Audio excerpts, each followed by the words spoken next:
Hey everybody, my name is Alex Day, and the cases I'll be talking about today are Hoyt versus Florida and Taylor versus Louisiana.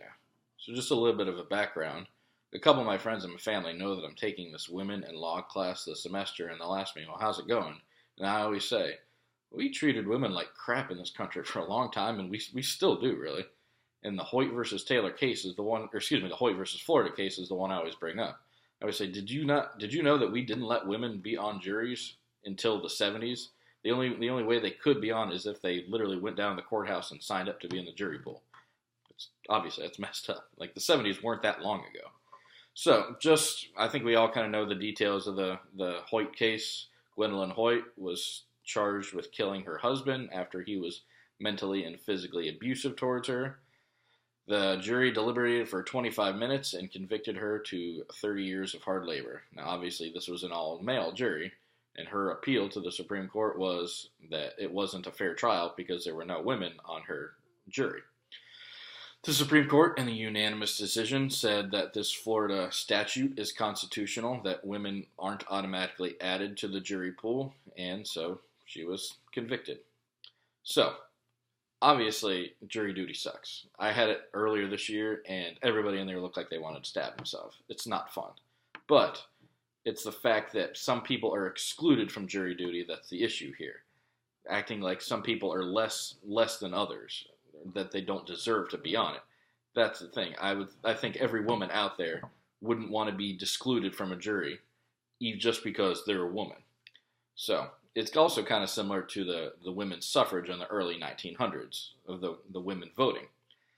Voting also can be a pain, whether you're waiting in line on election day or having to mail in your absentee ballot or whatever. But it's the same issue of, I want to have that ability to.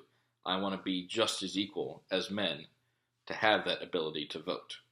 There's no valid or acceptable reason why women shouldn't be allowed to vote or serve on juries. So in the majority opinion for the Hoyt case, Justice Harlan said, I want to get this quote right here, that the Florida statute protected women, quote, from the filth, obscenity, and obnoxious atmosphere of the courtroom. Really? Come on. That's obviously BS. They just want to oppress women and keep them out of making the important decisions. They want to keep them in the kitchen with the family life, not making important decisions at the time. And since then, women can, and they have proved that they are able to handle this obnoxious and, obscene courtroom. It's come on.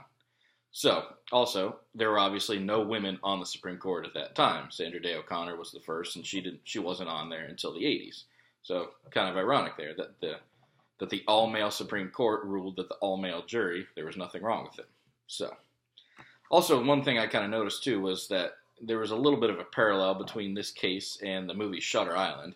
So in that, they're at a mental institution, and one of the ladies in the mental institution is there because she killed her husband after he cheated on her and was also mentally and physically abusive towards her. Now, it doesn't necessarily come out and say that, hey, she had an all-male jury, kind of similar to the Hoyt case, but this movie takes place in the 50s, so you can assume that she had an all-male jury, which didn't have that compassion that women might have towards a wife that was physically and mentally abusive. So, thought that was kind of interesting.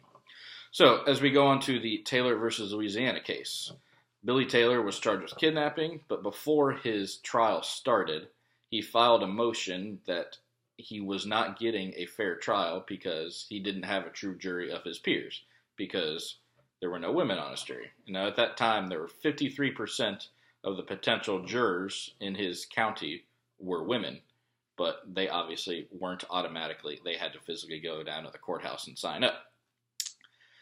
So his motion was denied. He ended up losing his case, and he appealed to the Louisiana Supreme Court, which also denied his appeal, and so this obviously worked its way up to the Supreme Court.